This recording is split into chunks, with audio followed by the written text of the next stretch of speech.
there's a big fight going on with the unions against Tesla in Scandinavia. And do you want to set this up?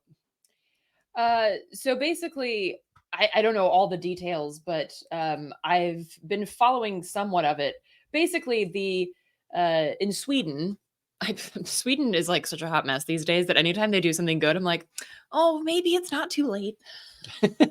But so basically, the Swedish Tesla workers have been basically like pushing back and refusing and going on strike because Tesla is a shit workplace and a shit organization, and Swedes are astonishingly used to better than a lot of American workers have. And if you actually read up on the history of Tesla and Elon Musk, he despises workers. He does everything he can to undermine them and undermine things like vacations and things like he, a guy, one example from years ago, a guy at Tesla, a higher up or something, an engineer or something, said he needed to be gone the following day because his wife was having their baby.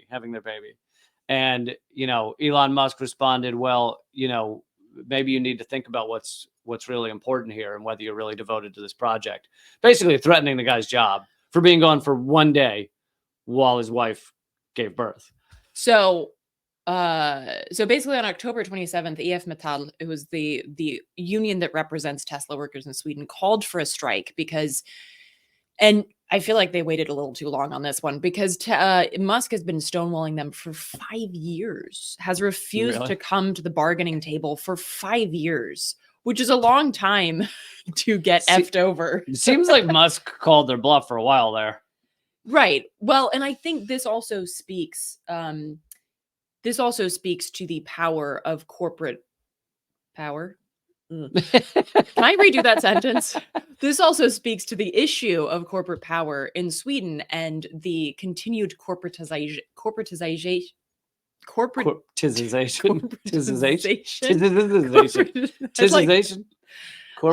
I redo all of these sentences? Corporatization. Of the railroad workers. You know what? I will pour hot tea all over your lap. In Sweden, privatization and the basic like following the lead of the United States into the abyss of shittiness with regards to everything from the environment to workers' rights, all of that. So also this is a big deal because it represents the first strike in Tesla's history. So that's a little bit of backstory. And just recent, so it's been like a total shit show since that strike started. And just recently, Danish Tesla workers, or not even Tesla workers, I believe, workers that are supposed to do the shipping of Teslas and things like that, have gone on strike in solidarity with Swedish workers. So, I mean, and we usually there's a lot of brotherly love between the Scandinavian nations, and we make fun of each other, but this is evidence that we have each other's backs. No, it's one of those things. Shit goes down. It's one of those things where you hate each other until it's you against some other group, and then you like each other. It's one of those things. Totally. So basically, this is a really badass update, and there was a cool video that a Danish politician posted just recently regarding the Danish workers' solidarity. If you want to play that. Okay, here we go. And this guy is the guy speaking here, his name is Pelle Dragsted, and he is part of the Red Green Alliance, which is the furthest left alliance in Danish Parliament. So he's a member of the Danish Parliament. And judging by the freeze frame, Elon Musk's corpse was present at this event.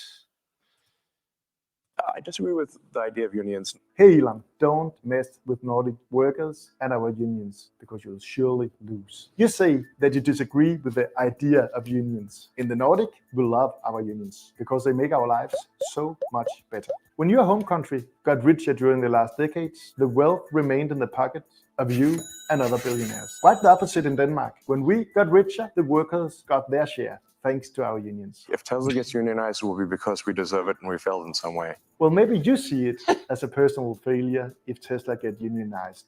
But for your workers, It certainly won't.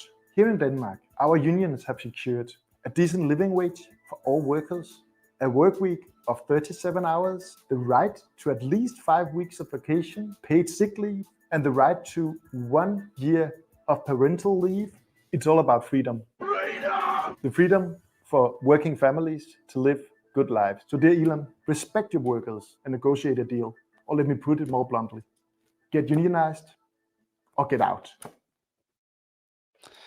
Well said, Pelle. Well, and some of the things that he's talking about is like on the list, like 5 weeks of paid. He didn't even say it all. Paid vacation. Could you Well, imagine? that's Like, the minimum. Most what- people that's get the 6 to 7. that's the minimum. weeks. Can you imagine? Like, I don't know if I know any Americans with 5 weeks of paid No, of vacation, course and you it's like don't. standard. Standard. Yeah, no, like even if you work at McDonald's or Yeah. if you're Yeah. you know, a cab driver or what we would consider, you know, unskilled labor in the US, which of course there's no such thing as unskilled labor, but even those jobs, like we're not talking about just doctors and shit, like the jobs that people don't typically want, they get 5 weeks paid vacation. And he also didn't point out it's 1 year of paid parental leave per parent. So like you have the right to Yeah. take 2 years between a couple, meaning that your kid will be like, I don't know, emotionally secure And by the not- time you go back to work. and not end up like Elon Musk. Right. Emotionally a wreck, and emotional intelligence of roughly 0. But this is why I used to work at the comedy clubs in New York City, and they were filled with people from other countries, often Scandinavian countries. And you see them and they're like, oh, we're on our holiday. And it's like, oh, how long you go? Oh, we're, for 6 weeks, we're like touring the United States. Oh, you have a lot of money saved up. Are you a doctor? No, we work at McDonald's. We're like, you're like, wait, you're touring other countries and you work at a fast food restaurant?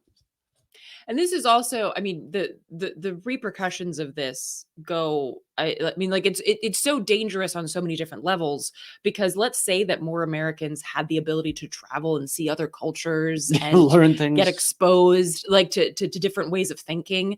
Like that could very quickly topple the concept of American exceptionalism, which is like the duct tape that's keeping this falling empire together right now.